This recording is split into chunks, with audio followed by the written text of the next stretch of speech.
Здравейте, приятели, от ангелската работилница на Ив. В днешния епизод, както се досещате, ще си изработим този прекрасен ангел. Но останете до края на видеото, за да разберете какво ще ви бъде необходимо от онлайн магазина на MArt.bg и как да си го сътворите стъпка по стъпка. Междувременно, ако все още не сте се абонирали с камбанката, какво чакате? Сега е момента да го направите. Чисто и просто, за да не изпускате нищо от новите ни творчески видеа. Последвайте ни в TikTok и в Instagram, които ще откриете долу в описанието. А сега да се захващаме за работа.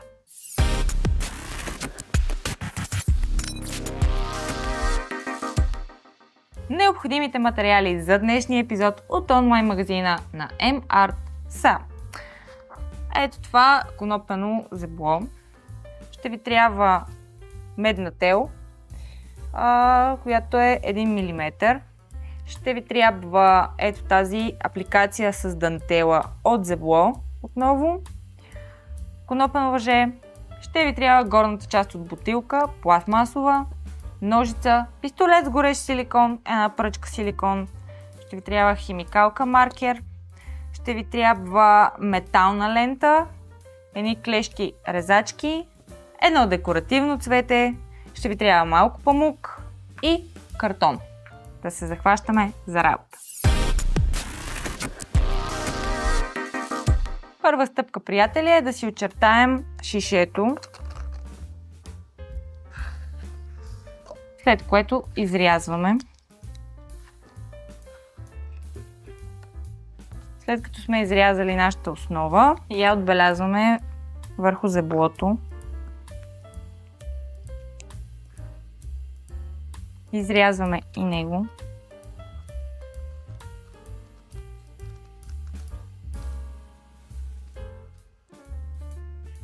След което залепяме зеблото за картона.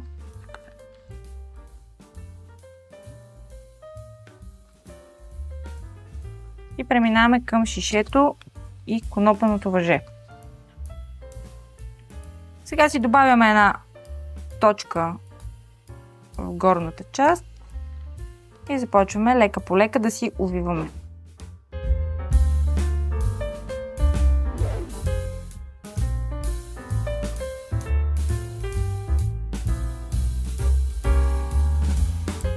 През периодично време си слагам по една точка от горещия силикон и продължавам да увивам, като вече когато започне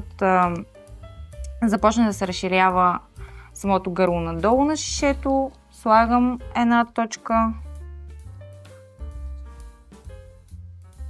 и започвам да си го увивам хаотично, като също ще го фиксирам с по една точка. Някъде като сте стигнали това ниво на увъртане, си режете конопа.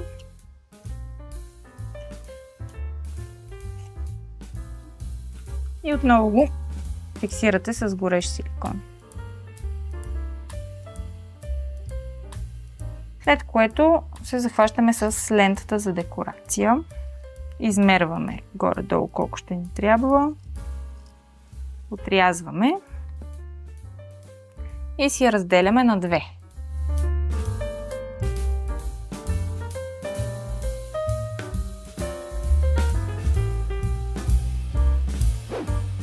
Залепиме шишето за долната основа, като можете да си добавите така по самия кант на пластмасата.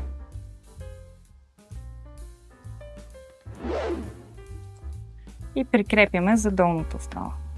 След като сме сигурни, че е добре залепнало, ще си изрежем основата по шишето, за да може да стои адекватно.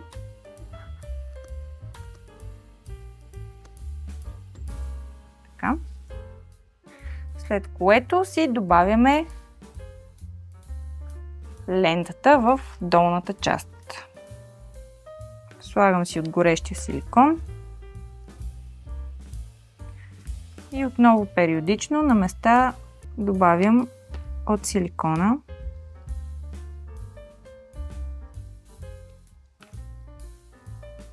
С помощта на ножицата най-накрая фиксирате, чисто и просто, за да не се изгорите. От тази част можете да използвате отново дантелката. И нея можете да прекрепите в горната част.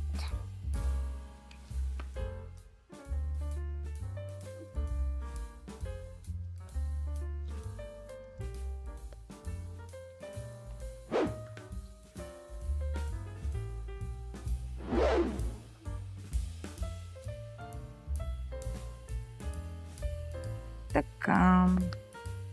Оставяме настрани и преминаваме към крилата. Скицираме си 2 крила.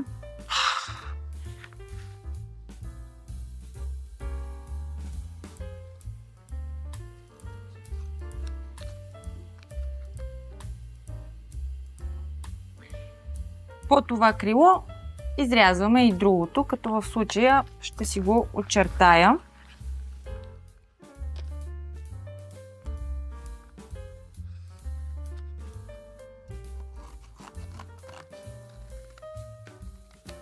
И сега отново очертаваме крилата в зеблото и ги изрязваме.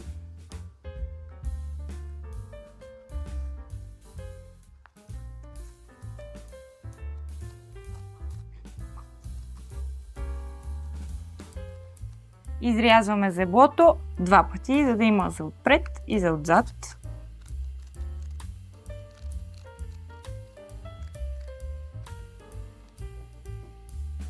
Залепяме си крилата отпред и отзад.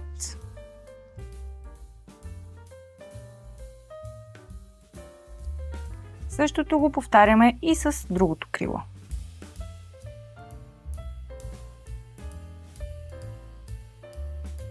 След като сме ги залепили, преминаваме към украсяването на самите крила, като за помощта ще използваме памук в долната част, за да ги направим по-пухнали. И ето тази метална лента с камъчета в горната част. Започваме първо с металната лента, като горе-долу си преценяваме какво количество ще ни бъде необходимо и си го отделяме. И отново с помощта на горещия силикон, с по една точка на няколко места, я прикрепяме.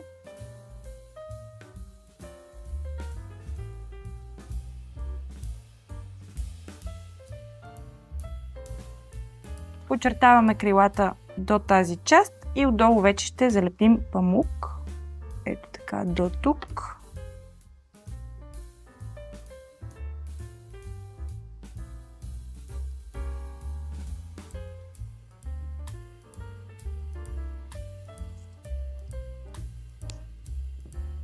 Отново ми помагат невероятните ми колеги. Даваха ми прекрасна идея.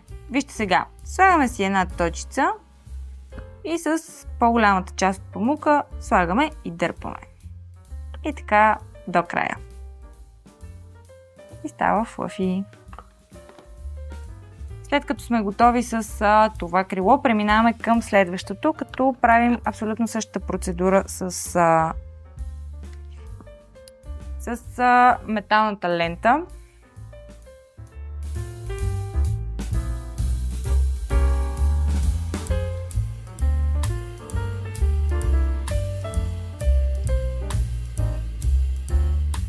След което отново преминаваме към бутилката и разбира се, трябва ни едно стеропорено топче, което ще залепим тук за нашата глава. Слагаме си отново хубаво така по канта на самото гърло и залепяме топката. И преминаваме към косата. Ще я направим отново от коноп. Навиваме си ето така на 4 пръста от конопеното въже, след което го режем и започваме да си добавяме коса. Взимам няколко парчета, ето така изравнявам ги и ги залепям. Ще ни трябва още малко количество в задната част.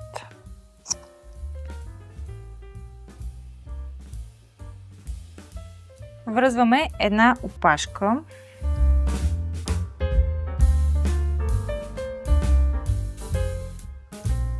И подкъсяваме косата.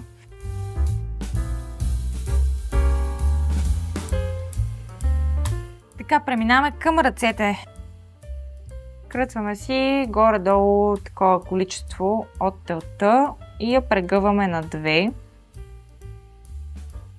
След което с горещия силикон ще увием памук по ръчичките. Добавяме си върху телта.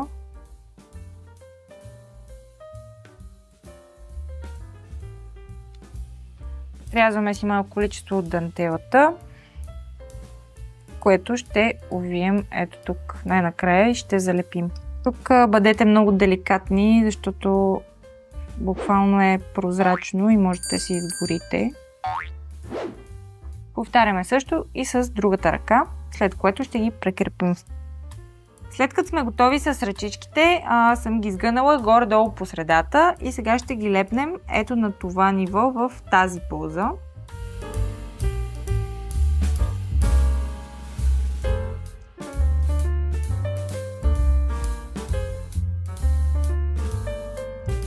Ето това ни представлява позата и сега ще лепнем още памук тук, за да и станат като едни бухнали ръкавелки.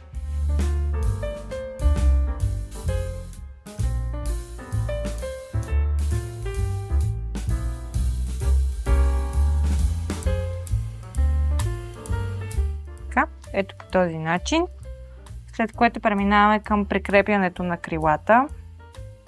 Сега е много важно да сложим така по-голямо количество от горещия силикон,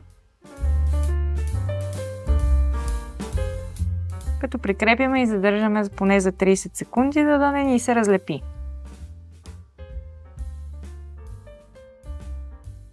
И преминаваме към ореола. Отново с телта. Можете да използвате капачката, да ви е по-лесно. Сега си прикрепяме за капачката самата тел и ще си направим две намотки. Цък. Така. Издърпваме си. Така.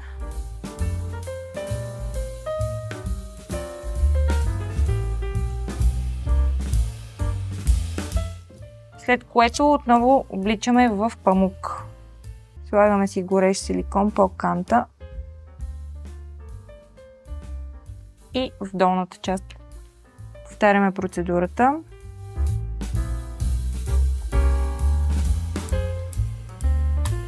Така, и сега си оформяме ринг.